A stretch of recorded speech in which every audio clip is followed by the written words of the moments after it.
Habis. Jadi daytime tuan-tuan tengok dia tak ada lah. Sebab dia buka bukan untuk orang macam kita. Dia buka 3 pagi. Okey, lepas tu dia serve untuk mereka yang bekerja dalam industri berat. Orang nak makan berat sebab pagi-pagi ni mereka tanggung lori buah, mereka nak pergi pasar coket kerja. Jadi orang makan dia.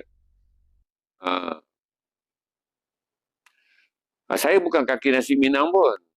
Saya lebih favourite singgang. Tapi kalau malam, kedai singgang dah tutup. Pukul 2, daerah sekarang dah tutup dah kan, singgang Medan Tuanku. Jadi adalah satu singgang dekat Keramat, dekat Segambut. Jadi saya favourite singgang Segambut. Tapi, kalau pergi singgang Segambut, syarikat dia tak ada di situ. Kadang-kadang syarikat dia nak jumpa, saya berbual ke apa, ada kawan-kawan nak jumpa. Syarikat dia atur kan, aku aturkan, Abang Zainal turun sini. Sekejap aku tanya Abang Zainal. Saya kata free Aril, boleh lah Aril. Hari Jumaat malam ke Sabtu malam Ahad kan. Aril okey lah Aril. Pukul 3 okey lah. Liverpool main pukul 12.30. Habis Liverpool aku pergi. Syaril panggil lah kawan-kawan. Kumpul di sana. Saya sampai. Sambil makan nasi tu kami buat lah. Dan kebanyakan semua kawan-kawan politik. Kalau saya makan dekat kalau saya makan dekat Singgang tu, semua kawan-kawan saya politik. Tak kira daripada Bersatu ke, daripada UMNO ke. Cuma tak adalah kawan-kawan PAS. Bersatu ke, UMNO ke, PKR ke, kami lepak situ. Yang jenis tak bergaduh. Sembanglah itu ini yang PKR cerita masalah parti dia, yang Bersatu cerita masalah parti dia. Saya parti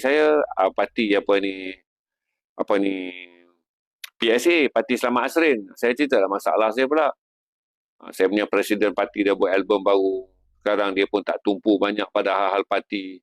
Kerana dia presiden parti saya ni menubuhkan pada artis lah. Nak dapat undi dengan melalui kempen muzik dia. Saya dengar je lah. Kadang-kadang kawan-kawan saya cerita kan, saya pun nak dengar. Kawan-kawan saya ni kebanyakan lobbyist ataupun troopers lah. Trooper-trooper politik. Kami lepak lah sebab dulu semuanya datang daripada satu parti. Pecah. Jadi kita muda tu tahun-tahun 90-an kita dalam media ni, satu parti. Pecah. Masuk. Sana kan sekarang dah jadi rojak lah. Kalau tengok IC ni sekarang dah nombor IC dan macam-macam lah. Jadi, tapi tetap kawan. Jadi sembang lah. Dia orang cerita tu, dia orang cerita ni sampai pukul dekat nak subuh, balik. Dia orang pergi solat di masjid Pakistan. Saya balik ke bilik, saya solat di bilik lah. Mereka terus solat di masjid Pakistan sebab rumah dia orang jauh. Dekat sebelah tu ada satu surau Pakistan. Semua kawan-kawan. Yang jenis